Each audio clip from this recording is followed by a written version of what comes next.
Hello, good morning everyone. Hope सभी की preparation अच्छी चल रही होगी। आज से मैं आपके साथ मैथमेटिक्स के क्वेश्चंस लेके आऊँगी, स्टार्ट करूँगी। आज हमारा जो टॉपिक है वो नंबर सिस्टम, जो फर्स्ट टॉपिक लिखा हुआ है चंडीगढ़ टीजीटी सिलेबस में, दैट इज़ नंबर सिस्टम। आज हम उसके क्वेश्चंस करेंगे।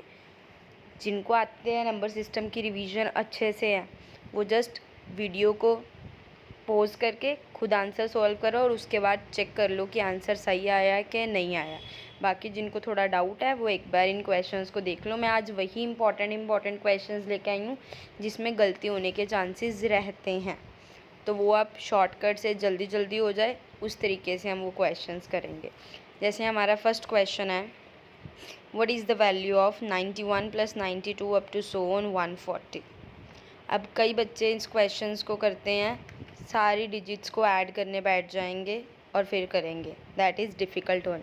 सो इट्स बेटर कि हम इसमें किसका यूज़ करें, एपी का यूज़ करें। हमें पता है sum of AP. First of all तो आपको नंबर ऑफ़ टर्म्स पता होनी चाहिए, 91 से लेके 140 तक कितनी टर्म्स है।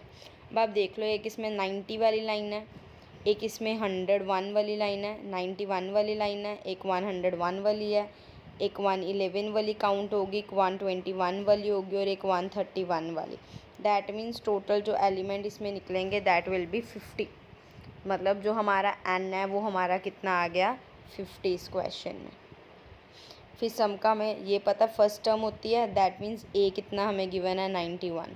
अगर आप डी चेक करो, second term minus first term means 92 - 91, D is 1, तो डी आ गया आपका 1। लास्ट टर्म आपको दे रखी है, दैट इज़ 140। तो हम सम का फॉर्मूला लगा देते हैं डायरेक्ट। हमें पता है सम का फॉर्मूला क्या होता है, n/2 a + l। आप डायरेक्ट ये भी फॉर्मूला लगा सकते हो, नहीं तो एक और फॉर्मूला होता है n/2 2a + n - 1d।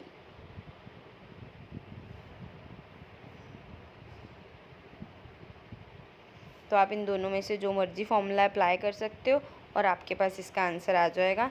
N कितना बोला मैंने भाई, 50, तो इसका आंसर क्या हो जाएगा, 50/2 bracket 91 + 140 and you will get 25 × 231, that is 5775। So correct option is option number 1। Now comes to the second question. Second question में उन्होंने आपको दो इनइक्वालिटीज़ दे रखी हैं। इनइक्वालिटीज़ वाले चैप्टर में भी आ जाएगा, बाकी ऐसे जो आपके सिलेबस में इनइक्वालिटीज़ वर्ड नहीं है, तो इनइक्वालिटीज़ वाले क्वेश्चन आपके नंबर सिस्टम में कवर हो जाएंगे। और उन्होंने बोला एक्स की कौन सी वैल्यू पॉसिबल है। First of all we have to solve these inequalities. जिनको इनइक्वालिटीज़ के बारे में कम नॉलेज है, तो आप +1 का 6th चैप्टर जो है मैथमेटिक्स में, उसको एक बार हल्का सा गो थ्रू हो जाओ, सो दैट आपका कंसेप्ट थोड़े से क्लियर हो जाए। वैसे अब देखो, इक्वेशन है 5 - 5x 4 - x। x को एक साइड रखना होता है, दूसरी डिजिट्स को एक साइड रखना होता है। तो हम x को एक साइड ले जाते हैं और दूसरी डिजिट्स को एक साइड ले जाते हैं। वैसे जो इनइक्वालिटी सॉल्व करने का तरीका होता है वो होता है दोनों साइड, मतलब मैंने +5x लेफ्ट हैंड साइड भी ऐड करा, राइट हैंड साइड भी करा, देन कटिंग करी। पर हम इतने बड़े मेथड में नहीं जाएंगे क्योंकि हमने कॉम्पिटिटिव एग्ज़ाम्स करना, तो जल्दी जल्दी जितना हमसे फास्ट कैलकुलेशन होगी that will be more preferable. तो यहाँ आपकी जो वैल्यू आ गई, दैट मीन्स x जो है वो 1/4। 1/4 का मतलब 0.25 से बड़ा ही होगा।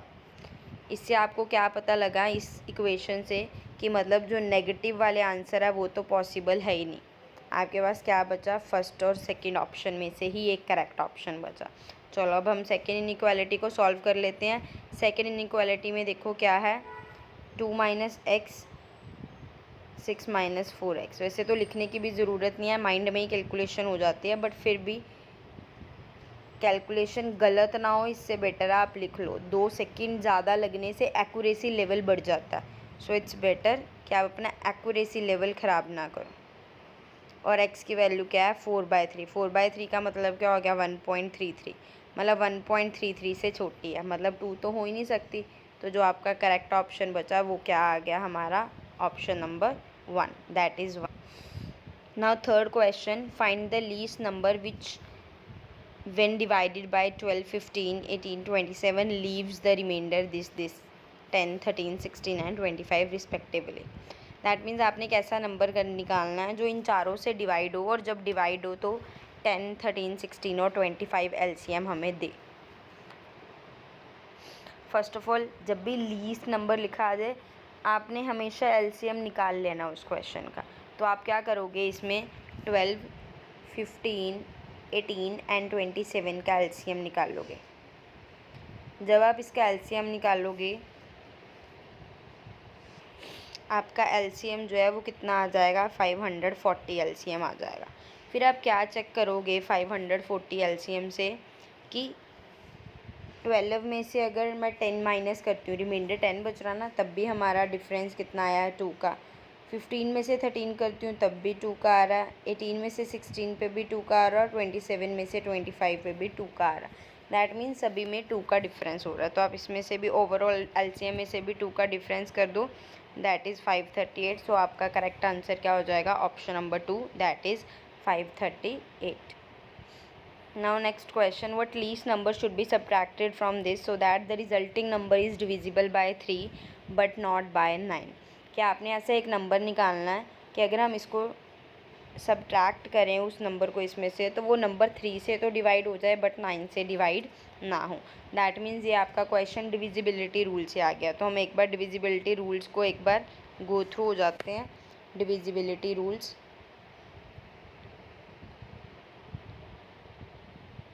आई नो सबको आते होंगे बट एक बार रिकॉल कर लो। 2 के डिविजिबिलिटी रूल्स क्या होते हैं, लास्ट डिजिट आपका क्या होना चाहिए, 0, 2, 4, 6 एंड 8। 3 के डिविजिबिलिटी रूल्स क्या होते हैं हमारे, सम ऑफ द डिजिट्स आपने चेक करने हैं कि अगर सम ऑफ द डिजिट्स 3 के टेबल पे आ रहे हैं या 0 आ रहे हैं, 0 तो नहीं आएगा, सम ऑफ द डिजिट्स मतलब 3 के मल्टीपल्स होने चाहिए। 3 के मल्टीपल्स होंगे दैट मीन्स वो आपका 3 से डिविजिबल होगा। 4 के लिए आप क्या चेक करते हो, लास्ट 2 डिजिट चेक करते हो। अगर आपके लास्ट 2 डिजिट 4 के टेबल से डिविजिबल हैं, डिवाइड हो रहे हैं proper, that means number divisible होगा। 5 की डिविजिबिलिटी के लिए आप क्या चेक करते हो, लास्ट डिजिट आपका 0 और 5 आना चाहिए। 6 की डिविजिबिलिटी के लिए आप क्या चेक करते हो, 2 और 3 दोनों पे इंडिविजुअल डिविजिबल होना चाहिए। 2 की हमने ऊपर कर ली है, 3 की भी हमने ऊपर कर ली है। तो ये आपके कुछ रूल्स हैं। अब क्वेश्चन में देखो, क्वेश्चन में आपके पास उन्होंने क्या बोला हुआ है, 3 पे तो होना चाहिए बट 9 पे नहीं होना चाहिए। मतलब अभी एक हमारा 9 का रह गया रूल। 9 का रूल भी 6 जैसे सेम 3 जैसे सेम होता है। 9 के रूल में भी आपने क्या चेक करना है, sum of the digit check करना है। Sum of the digit proper होने चाहिए, सम ऑफ द डिजिट नाइट के टेबल पे आने चाहिए। तो सम हम सबसे पहले तो इसका सम देख लेते हैं क्या आएगा। 2 + 6 8, 8 + 4 12, 12 + 9 21, 21 + 2 23, 23 + 5 28, 28 + 1 29, 29 + 8 कितना हो गया आपका 37। अब हमने क्या करना है, सब्ट्रैक्ट करना है लीस्ट डिजिट। क्या करना है, सब्ट्रैक्ट करना है। क्या आप सब्ट्रैक्ट करोगे, कौन सा नंबर सब्ट्रैक्ट करोगे, हमें पता है 36 अगर हम देखें 36 3 के टेबल पे डिवाइड होता है। 36 के लिए हमें 1 सब्ट्रैक्ट करना पड़ेगा। मतलब अगर मैं 1 सब्ट्रैक्ट करती हूँ वो 3 पे तो डिविजिबल हो जाएगा, बट मुझे क्या चेक करना है 9 पे ना हो, बट 36 तो 9 पे भी आता है। दैट मीन्स 1 को हम सब्ट्रैक्ट नहीं कर सकते। उसके बाद क्या सब्ट्रैक्ट करेंगे, 33 हो सकता है। मतलब हम 4 को सब्ट्रैक्ट करके देखते हैं, क्योंकि 4 अगर 33 आएगा, 33 हमारा 3 पे डिविजिबल हो जाएगा आराम से, बट 9 पे नहीं होगा। मतलब हमारा जो लीस्ट नंबर हमने सब्ट्रैक्ट करा वो क्या हुआ हमारा 4। क्या हुआ 4। 4 सब्ट्रैक्ट करेंगे तो नंबर 3 से तो डिवाइड हो जाएगा और 9 से हमारा डिवाइड नहीं होगा। नेक्स्ट क्वेश्चन फिर एलसीएम वाले टॉपिक से आगे उन्होंने क्या बोला, 3 बेल्स हैं, तीनों की तीनों 11 o'clock पे इकट्ठी बेल हो रही हैं, और उनके जो इंटरवल्स हैं, फर्स्ट बेल 20 मिनट्स बाद बेल होती है, थर्ड जो सेकंड बेल है वो 30 मिनट्स बाद होती है, जो थर्ड बेल है वो 40 मिनट्स बाद बेल होती है। तो टाइम बताना है जब तीनों दोबारा इकट्ठे बेल होंगे। मतलब लीस्ट टाइम ही पूछ रहे हैं, लीस्ट टाइम के लिए हम क्या निकाल लेंगे, एलसीएम कैलकुलेट कर लेंगे। 20, 30 और 40 का आप एलसीएम देख लो, वो आप सबको निकालना आता ही है, 20, 30 और 40 का एलसीएम। आपका एलसीएम क्या आ जाएगा, 2 2 ज़ 4 4 2 ज़ 8 8 5 ज़ 40 43 ज़ 120 120 मिनट्स। अब 120 मिनट्स का मतलब क्या हो गया, 2 आवर्स। अगर पहली बेल 11 o'clock पे बेल हुई है तो नेक्स्ट बेल कब होगी, after 2 hours, that is 1 PM। तो आपका जो करेक्ट आंसर है that will be 1 PM। Next question फिर डिविजिबिलिटी रूल पे आ गया। 11 का डिविजिबिलिटी रूल रह गया था हमारा। 11 के डिविजिबिलिटी के लिए आप क्या चेक करते हो, ऑड प्लेसेस और इवन प्लेसेस। पहले आप ऑड प्लेसेस को सेपरेटली ऐड कर लेते हो, देन इवन प्लेसेस को सेपरेटली ऐड कर लेते हो। फिर आप इन दोनों का क्या देखते हो, सब्ट्रैक्शन चेक करते हो। क्या चेक करते हो, सब्ट्रैक्शन। और अगर वो आपकी सब्ट्रैक्शन 0 आए या 11 का मल्टीपल आए तो आपका नंबर 11 से डिविजिबल होता है, अदरवाइज़ वो नंबर डिविजिबल नहीं होगा। तो हमने सेम इधर करना है। हम सबसे पहले क्या करेंगे, ऑड प्लेसेस को ऐड कर लेंगे। ऑड प्लेसेस में हमारे देखो क्या है, एक 1 पड़ा और एक 3 पड़ा, मतलब 1 और 3 को हम ऐड कर लेंगे। इवन प्लेसेस में देखो हमारे पास क्या पड़ा है, एक 8 पड़ा है और एक A पड़ा है। ये हमारे इवन प्लेसेस में पड़ा है। हमें क्या चाहिए, एक नंबर A क्या हो सकता है, हमने ये देखना नंबर क्या हो सकता है। हमें क्या आना चाहिए, मल्टीपल आना चाहिए, किसका, 11 का या 0। अब देखो 0 तो हो नहीं सकता, रीज़न बीइंग ये 4 है और ये 8 है, ये नंबर ऑलरेडी बड़ा है, इसमें मैं कुछ भी डालूँ ये कभी भी 4 नहीं बन सकता। ठीक है, मतलब अब मुझे ऐसा नंबर चाहिए ए में कि मैं इन दोनों को अगर सब्ट्रैक्ट करूँ वो 11 बन जाए। तो देख लो, हम 8 ऑप्शन से जा सकते हो आप।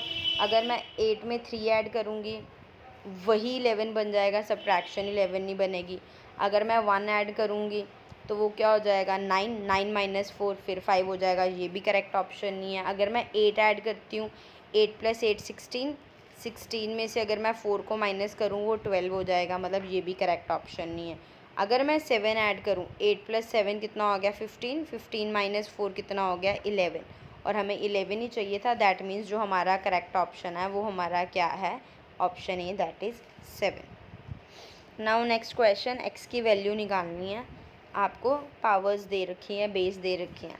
जब भी ऐसे क्वेश्चन आ जाए पहले तो आप बेस सेम कर लो। इधर आपका बेस 5 है, उधर 25 है।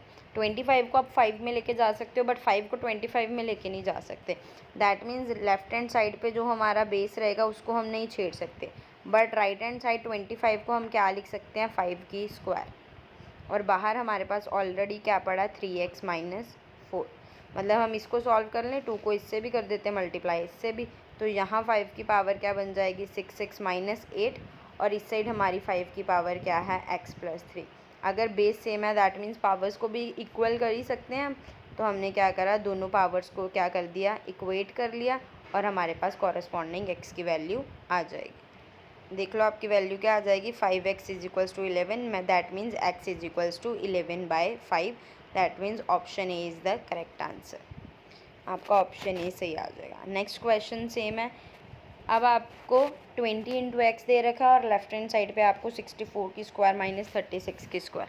अब कई बच्चे ऐसे करते हैं कि 64 की स्क्वायर करेंगे, फिर 36 की स्क्वायर करेंगे, फिर दोनों को माइनस करेंगे। इतने जाने की ज़रूरत नहीं है, जल्दी करना है। तो हमें पता है फॉर्मूला बन सकता है a² - b²। वो क्या होता है, a - b a + b।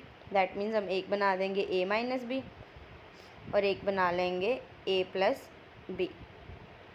इनको माइनस कर दो और इनको प्लस कर दो। देखो प्लस करोगे तो आपका क्या आ जाएगा, 100, माइनस करोगे तो आपका आ जाएगा 28।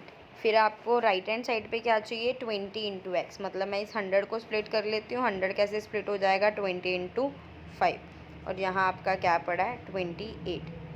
ठीक है, ये 20 जो तो छोड़ दो, आपके पास क्या बच गया, 28 और 5। आप इन दोनों को मल्टीप्लाई करोगे, आपके पास क्या आ जाएगा, 140। दैट मीन्स जो करेक्ट आंसर है that is option B. Now comes to the next question, what will be the value of the result. जब भी ऐसे क्वेश्चन आ जाएं इसमें भी आप क्या करो, फॉर्मूला लगाओ, क्योंकि अगर आप मल्टीप्लाई करने बैठोगे it takes a lot of time. तो हमें पता है 1397 कैसे बन जाएगा, 1400 में से हम 3 को माइनस कर दें तो हमें पता क्या बन जाएगा, 1397। और इसमें भी क्या हो जाएगा, 100 में से 3 को माइनस कर दें, दैट मीन्स 1400 माइनस 3 की स्क्वायर आ जाएगी। और हमें पता है a माइनस बी की होल स्क्वायर लगानी ईजी। अब मैंने यही मेथड क्यों लगाया, क्योंकि हमें 1 से 20 तक की स्क्वायर्स अच्छे से याद होती हैं। हमें पता है 14 की स्क्वायर 196 है, हम ईज़िली सॉल्व कर सकते हैं। मल्टीप्लाई सब्ट्रैक्ट करना मतलब सब्ट्रैक्ट एंड माइनस में हमें कम टाइम लगता है एज़ कम्पेयर टू मल्टीप्लाई में। तो इसीलिए हमने क्या करा, इसको a माइनस बी की होल स्क्वायर में लेंगे और फिर इसका क्या निकाल लेंगे आंसर। जब आप सॉल्व करोगे आपका option number A correct answer आ जाएगा। बाकी दूसरा आप ये भी चेक कर सकते थे, इसमें यूनिट प्लेस का कंसेप्ट लगा लेते हैं। 7 और 7 का देखते हैं तो हमें 49 मतलब 9 आपका यूनिट प्लेस में आना चाहिए। दैट मीन्स आपका ऑप्शन बी तो हो ही नहीं सकता। हाँ, अगर ये तब काम कर जाता अगर आपके पास सारे यूनिट प्लेस सेपरेट होते। अब यहाँ पे हमारे पास 2 ऑप्शंस में 9 था, मतलब हमें सॉल्व करके चेक करना ही पड़ेगा।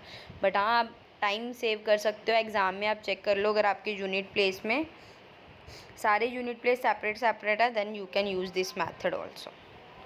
नेक्स्ट क्वेश्चन है हमारा यूनिट डिजिट निकालना है। यूनिट डिजिट का कंसेप्ट अभी हम करके हटे हैं, वही 0 का यूनिट डिजिट 0 आता है, 1 का यूनिट डिजिट 1 आता है, 2 का यूनिट डिजिट आपका 2 आएगा और 3 का यूनिट डिजिट आपका 3 स्क्वायर 9 आ जाता है।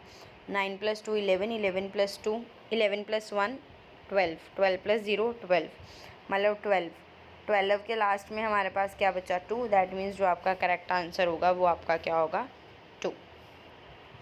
नेक्स्ट है ए और बी 2 ऑड नंबर्स है, तो आपने बताना इसमें से कौन सा इवन होगा। ऐसे क्वेश्चंस में आप लेट करके देख सकते हो, ए को आपने 1 लेट कर लिया, बी को आपने 3 लेट कर लिया, तो आप फर्स्ट ऑप्शन में डालोगे 1 + 3 4 + 2 × 3 6, ये आपका क्या आ जाएगा 10। दैट इज़ इवन नंबर, हमें इवन ही चाहिए था, मतलब करेक्ट ऑप्शन ए ही है। बाकी आप अगर आप बी और सी में डालोगे तो आपको पता लग जाएगा, यहाँ पे आपका 5 ऑड ही आ जाएगा, यहाँ पे आपका 4 + 3 अगेन 7 ऑड आ जाएगा, मतलब ये ऑप्शंस आपके करेक्ट नहीं हैं। नेक्स्ट क्वेश्चन आपका सेम है जो हमने अभी करा था 1400 - 3 वाला। इसमें आपके पास 2 डिजिट्स हैं और इसकी आपके मल्टीप्लिकेशन पूछी है, मतलब इसको डायरेक्ट मल्टीप्लाई करने की जगह आप क्या करोगे, उसी मेथड में 1500 + 5 करके जाओगे और उसकी क्या कर दोगे, स्क्वायरिंग खोल दोगे। जब आप स्क्वायरिंग, अब आप थोड़ा सा और दिमाग लगाओगे तो आपको स्क्वायरिंग खोलने पे ही पता लग जाएगा। इसके लास्ट में क्या आएगा, 5 की स्क्वायर मतलब 25, मतलब लास्ट डिजिट आपका 25 वाला ही होगा। दैट मीन्स सी ऑप्शन, मतलब पूरा भी खोलने की ज़रूरत नहीं है, आप डायरेक्ट उससे भी देख सकते हो क्या आ जाएगा। ठीक है। नेक्स्ट क्वेश्चन है boy was mistakenly multiplied a number by 45 instead of multiplying it with 25, due to this answer will be 200 more than the correct answer. ऐसे क्वेश्चंस भी आ जाते हैं, इसके लिए आपके पास एक फार्मूला होता है, वो मैं आपको फार्मूला बता देती हूँ। सॉल्व करने की जगह बच्चे लेट करके नंबर लेने लग जाते हैं, उसको 45 से मल्टीप्लाई करते हैं, फिर 225 से करते हैं, या ऑप्शंस में चले जाते हैं कि ऑप्शंस को यूज़ करते हैं। पहले 15 को यूज़ करके देखेंगे, फिर 10 को यूज़ करके देखेंगे कि किससे क्या आएगा। पर इसकी जगह आप एक फार्मूला देख लो, वो आप फार्मूला लगाओगे तो आपका आंसर हमेशा आ जाएगा। तो जो रिक्वायर्ड नंबर होता है उसके लिए फार्मूला क्या होता है, इंक्रीज़ इन नंबर, मतलब जो आपका इंक्रीज़ है इस क्वेश्चन में कितना है 200 है, डिवाइडेड बाय रॉन्ग मल्टीप्लाई, मतलब जिससे उसने गलत मल्टीप्लाई कर दिया वो, माइनस करेक्ट मल्टीप्लाई, मतलब जो करेक्ट मल्टीप्लाई उसने बाद में करा। अब इस क्वेश्चन में देखो, boy mistakenly multiplied a number 45 instead of multiplying by 25। That means कि उसने मिस्टेकनली किससे कर दिया, 45 से 25 करने की जगह। दैट मीन्स जो आपका रॉन्ग मल्टीप्लायर है वो क्या आ गया 45, और जो आपका करेक्ट मल्टीप्लायर है वो क्या आ गया 25, और इंक्रीजिंग नंबर आपका कितना है 200। इसको सॉल्व करोगे, 45 - 25 दैट इज़ 20, कटिंग कर दोगे, दैट मीन्स आपका जो करेक्ट आंसर है वो क्या आ गया 10। So B option is the correct answer. बाकी आप इसको ऑप्शंस के साथ चेक करके जाना चाहते हो तो ऑप्शन से भी कर सकते हो, बट ये वाला फार्मूला एवरीवेयर एप्लीकेबल होगा। आपने सबसे पहले इंक्रीजिंग नंबर लिख लेना, अपॉन में wrong multiplier minus correct multiplier. Hope आपको आज की वीडियो अच्छी लगी होगी। इसी के साथ हम नेक्स्ट टॉपिक में आपसे कल मिलेंगे। आप अपने फ्रेंड्स के साथ शेयर कर दो इस वीडियो को लाइक कर दो और कमेंट कर दो।